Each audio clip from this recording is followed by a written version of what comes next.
अगली सुबह उसने बाबा को प्रमोद के घर पर जो कुछ हुआ वो सब बताया।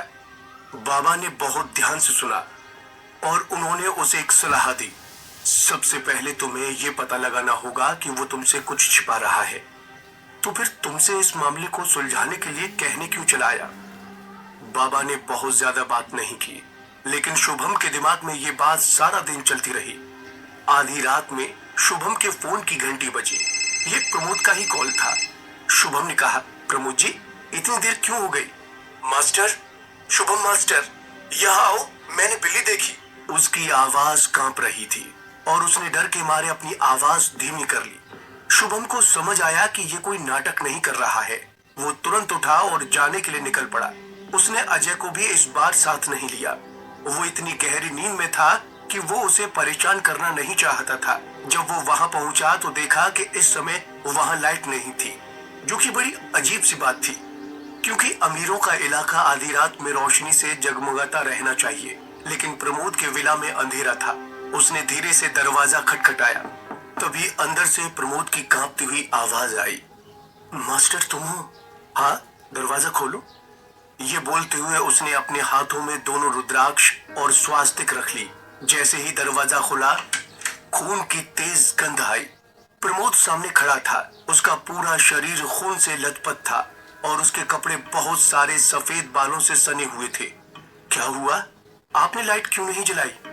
प्रमोद ने कहा, अपने आप बंद हो गई थी और जैसे ही मैं स्विच दबाने वाला था, अचानक मुझे अपने पीछे एक हंसने की आवाज सुनाई दी। हालांकि आवाज तेज नहीं थी, लेकिन मैं साफ सुन सकता था। फिर उसने अजीब सी बिना डरी हुई आवाज में शुभम को घूरते हुए कहा, मास्टर, तुम लाइट क्यों नहीं जलाते? उसकी आवाज में ज्यादा बदलाव नहीं था। बस ऐसा लगा मानो कोई उसका गला दबा रहा हो। अगर शुभम सतर्क ना होता तो उसने स्विच दबा दिया होता, लेकिन ये बात प्रमोद शायद जानता होगा, इसलिए उसने ये जानबूझकर कहा। लेकिन शुभम ने अपने कंधे उचकाए, अपना हाथ पीछे खींच लिया और सीधे गैलरी से होकर चला गया, जैसे कि कुछ हुआ ही ना हो। प्रमोद जी, मैं आज आपकी इन पेंटिंग्स के कारण आपके पास आया हूँ। हल्की लाइट में भी शुभम इतना तेज देख सकता था कि ये सभी कैनवास बदल गए थे। अब पेंटिंग्स ज्यादा अट्रैक्टिव लगने लगी थी। ऐसा लग रहा था जैसे कि ये रंग अभी अभी लाल रंग की गहराई बढ़ाई गई हो। वो बिल्कुल भी नहीं सूखे थे और कुछ बूंदें कैनवास से नीचे फर्श पर फिसल गई थी। क्या वहां कुछ गड़बड़ है? प्रमोद धीरे धीरे शुभम के सामने चला गया। शुभम ये साफ देख सकता था कि उसके चलने का तरीका बहुत अजीब था, जैसे पैर हवा में लटके हुए थे और केवल पैर की उंगलियों के 2 पॉइंट ही असली ताकत थे। खैर, शुभम ने जवाब दिया, नहीं, कुछ भी नहीं गड़बड़ है। ये बोलकर शुभम सीधा मुड़ा और बेसमेंट की ओर चल दिया। शुभम को पता था कि ये इंसान क्लियरली बुरी आत्माओं के वश में है और भी कुछ गड़बड़ है या नहीं, ये उसके अगले स्टेप पर डिपेंड करता था। बेसमेंट का दरवाजा खोलने के बाद उसे फिर वही हड्डियां जमा देने वाला टेम्परेचर महसूस हुआ, लेकिन इससे भी ज्यादा हवा में मिले खून की गंध थी। एक बात ऑनेस्टली बोलूं प्रमोद जी, आपकी पेंटिंग्स वास्तव में उतनी भी अच्छी नहीं है। वैसे आपने इन पेंट्स को कैसे मिलाया? शुभम ने बड़े आराम से बेसमेंट में लाइट का स्विच दबाते हुए ये बात बोली। ऑब्वियस सी बात है, ये क्वेश्चन प्रमोद के लिए बहुत अनप्रेडिक्टेबल तरीके से आया था, लेकिन उसने ये जाहिर नहीं होने दिया और बोला, ये खरीदे थे, इनमें कोई खराबी है? उसका लहजा काफी सख्त था और बात में पहले से कुछ कम पेशेंस था इस बार। शुभम ने जवाब दिया, नहीं, इसमें कुछ खराबी नहीं है, लेकिन क्या आप जानते हैं जो खून नहीं सूखता वो बहुत बुरा होता है। ये बोलते हुए रुद्राक्ष को उसने अपनी दोनों उंगलियों के बीच फंसाया और एक कैनवास पर जोर से घुसेड़ने की कोशिश की तो वो हल्का फट गया और उसी वक्त अचानक किसी चीज के जलने की बू आई। तभी उसने प्रमोद की तरफ देखा। वो अजीब सा बर्ताव कर रहा था। उसके कंधे जोर से हिलने लगे और उसके चेहरे का शेप बदलने लगा। तभी अचानक वो चिल्लाया, निकल जाओ यहाँ से। शुभम ने जोर से स्वास्तिक और रुद्राक्ष को पकड़ रखा था। उसे मालूम था कि ये इतनी जल्दी मुझे नुकसान नहीं पहुंचा सकता, लेकिन वो देख पा रहा था कि कैसे प्रमोद की फिजिकलिटी में चेंजेस आ रहे हैं। उसके चेहरे पर भूरे बाल उगाए हैं और उसकी दोनों पुतलियों का रंग भी बदल गया है। साफ था कि उस पर बिल्ली की आत्मा का कब्जा था और वो गुस्से से भरी हुई थी। बिल्ली के गुर्राने वाली आवाज में वो शुभम को घूरते हुए देखा और अगले ही पल वो पागलों की तरह उसकी तरफ दौड़ा। जैसे ही वो उसके पास पहुंचने ही वाला था कि शुभम ने वहीं पर खड़े खड़े बस घूम गया और बगल में रखी स्टूल को उसके सामने फेंक दिया।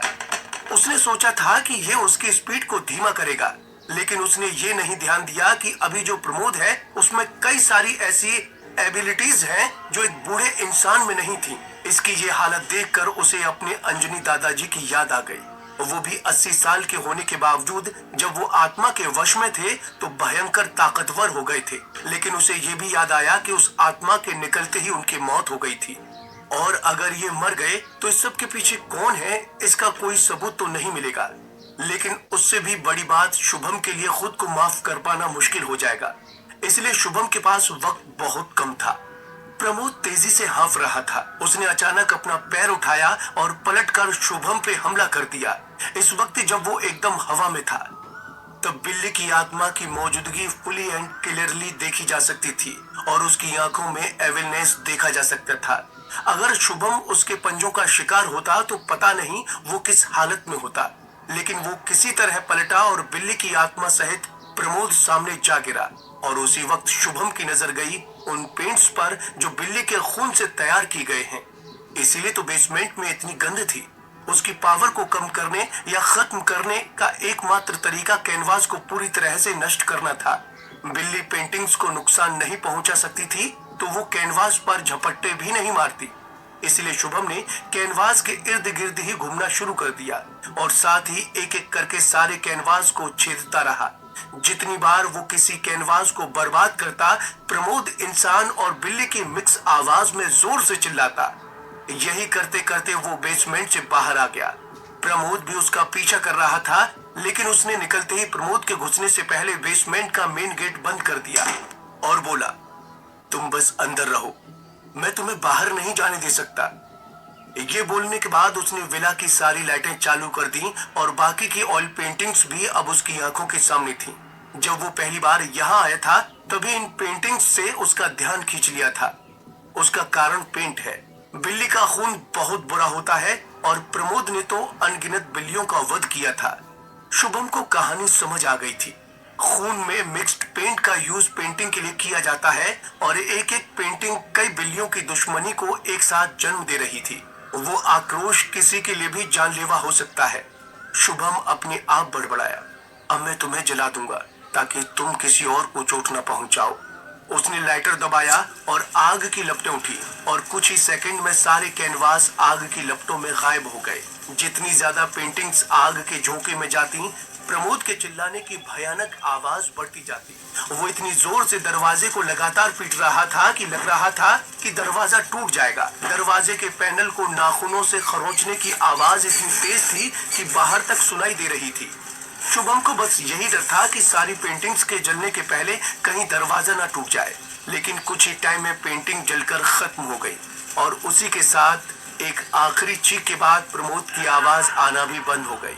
कुछ देर बाद शुभम बेसमेंट के गेट पर आया और डरते डरते दरवाजा खोला। उस समय प्रमोद अकेले जमीन पर लगभग बेजान सा पड़ा हुआ था। शुभम ने रुद्राक्ष को उसके माथे पर टच किया तो उसने कोई भी अजीब रिएक्शन नहीं दिया। शुभम समझ गया कि अब वो नॉर्मल हो चुका है। जब उसने अपनी आंखें खोली तो उसने शुभम को अपनी ओर घूरते हुए देखा, इसीलिए वो डर गया। मास्टर, आप यहाँ? मुझे तो लगा था कि अब मैं नहीं बचूंगा। ये कहते हुए वो रोने लग गया। शुभम ने उसके रोने धोने को नजरअंदाज कर दिया और पूछा, टू बी फ्रैंक, मुझे आपके इस रोने धोने में कोई हमदर्दी नहीं है। आपको अंदाजा भी है कि आपने कितनी मासूम जानें ली हैं? प्रमोद कुछ नहीं बोला। कुछ देर बाद वहां एकदम सन्नाटा था, लेकिन तभी शुभम चिल्लाया, आपको अभी भी नहीं समझ आ रहा? मुझे एक्सप्लेनेशन चाहिए इन सब का। मेरा लहजा सख्त था, ये जानकर कि ये आदमी कल एक आर्ट एग्जीबिशन ऑर्गेनाइज करने जा रहा है। शुभम को और भी गुस्सा आ रहा था।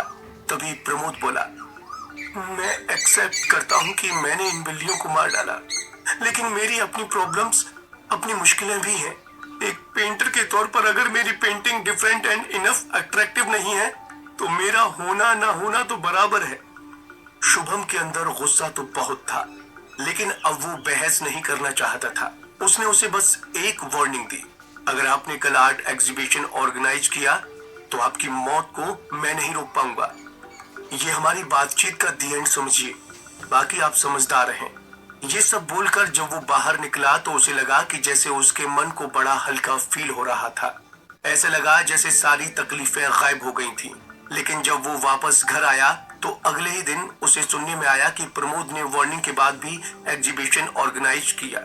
उसने फ्री किट्स रखे थे, काफी लोग गए, कई बड़े लोग उसकी बड़ी तारीफ कर रहे थे। और शुभम ने भी जब सोचा कि उसकी हालत का पता लगाया जाए तब तक बुरी खबर सामने आ गई। प्रमोद को उसकी ही पेंटिंग ने खाकर खून के ढेर में बदल दिया था। ऑफिस के बाहर बाबा और शुभम बैठे थे। बाबा ने कहा, क्या कोई इस पर विश्वास कर सकता है? एक पेंटिंग ने एक आदमी को, उसका वीडियो पहले ही इंटरनेट पर अपलोड कर दिया गया था। लोग वीडियो को देखकर चौंके नहीं, उनको लगा ये कोई पब्लिसिटी स्टंट है। अचानक शुभम बोला, ऐसा इसलिए हुआ क्योंकि मैंने सभी पेंटिंग पूरी नहीं जलाई। शुभम ने इस बार भी खुद को दोषी ठहराया। चाहे प्रमोद की सोच जैसी भी हो, लेकिन मैं उसकी जान बचा सकता था। शुभम खुद से निराश था। बाबा ने समझाया, तुम गलत हो। इस बार उसने पेंटिंग के लिए अपने खून का इस्तेमाल किया था। शायद तुमने ये नहीं देखा होगा कि मरने से पहले वो कैसा दिखता था। बाबा ने ये कहते हुए वीडियो पर क्लिक किया और फिर जूम इन किया। स्क्रीन पर प्रमोद बहुत अजीब लग रहा था।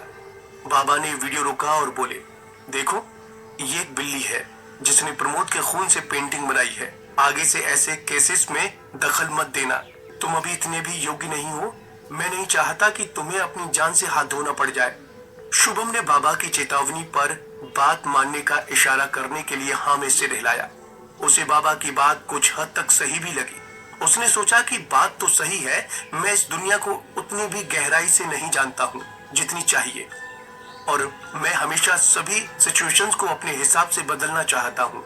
लेकिन अगले ही दिन उसकी मुलाकात कुमार जी से हुई। उन्होंने आते ही बताया, शुभम, मुझे वो आदमी मिल गया जिसके बारे में तुम्हें जानना था। कौन है वो आदमी? अब उसके मिलने पर क्या होगा? वो सच में वही है जिसकी तलाश थी या कोई और? ये सब जानने के लिए सुनते रहिए पॉकेट एफएम।